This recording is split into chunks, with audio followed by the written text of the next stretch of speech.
Good evening students, myself M. Rajashekar, Associate Professor, belongs to Computer Science Department. We are going to discuss about distributed computing. What is meant by computing? What is meant by system? Computing means just we are going to calculate the process, we are going to yield. System means it is based on procedure or some set of rules. That is the main difference between set of systems and computation. Then, what is distributed computing? Distributed computing is a collection of independent components with respect to share the networks, sharing resources, and will accomplish the task which is going to collaborate. That is called as distributed computing. Okay. We are going to share the resource with respect to a communication network. Means what are the types of network will be available? Maybe connectivity network, LAN, WAN, MAN, PAN. What is the LAN? Local area network. WAN, wide area network. MAN, metropolitan area network. Then PAN means personal area network. That is known as distributed computing. Based on distributed system, we are going to execute the process with distributed computing. Next to that, we are going to discuss about the content. What we are going to discuss. First thing, it is called as definition. As usual, I said, second is called as relation to a computer system components. What is the relation? Relation means it is going to combine. It is going to have connectivity with respect to a distributed computation. Third is called as motivation. Motivation based on certain parameters we are going to discuss about distributed computing. Fourth is called as message passing versus shared memory systems. Message passing means just we are going to share the information and it is going to distribute with respect to a shared memory system.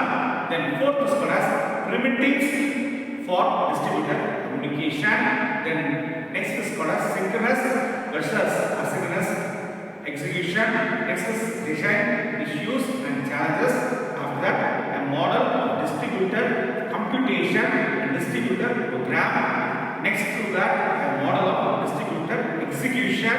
Next is global states of distributed systems. At last, we are going to have summarized the topic.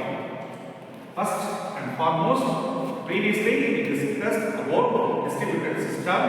You are going to have one or more components which is located and shared via network that communicate and coordinate based on action.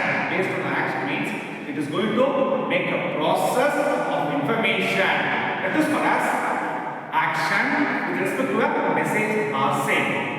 After that, it is a collection of independent computer. It does not depend on any other things.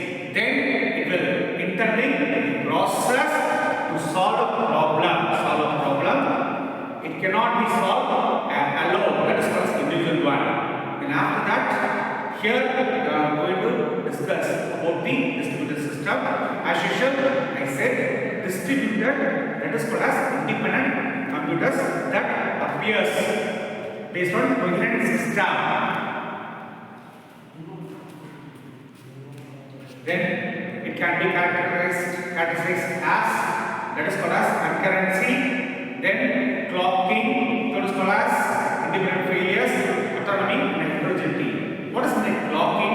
Clocking means it always distributed computing. It always has a single processor. That is called as uniprocessor. It is referred as centralized system. Okay, what is the main difference between centralized and distributed system? Centralized system, which can be shares the several jobs on centralized manner. Distributed computing will be shares the several jobs based on processor. What is the processor?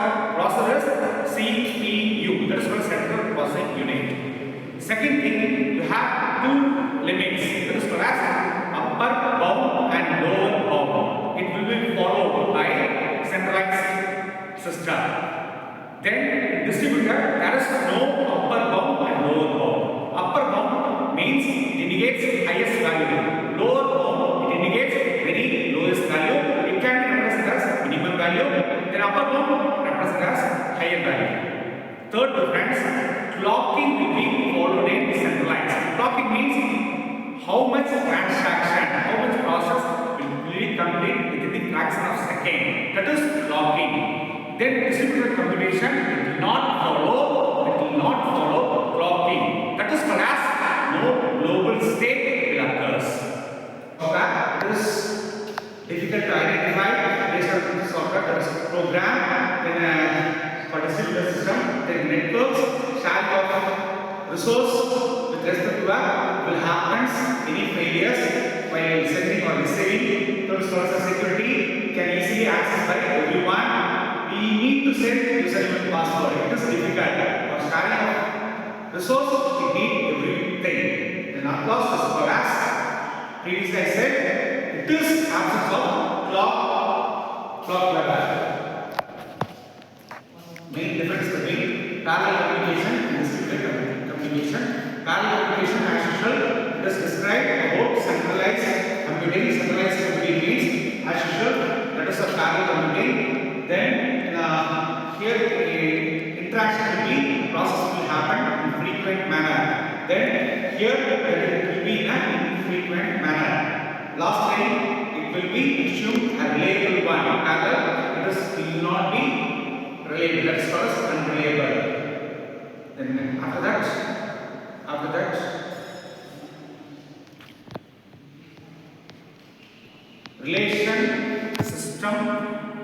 relation computer system components as usual last one topic that is called as based on communication network LAN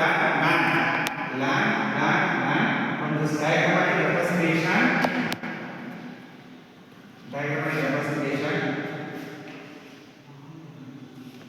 it will interact with the processor memory. Every processor memory the communication network is interface will act as a LAN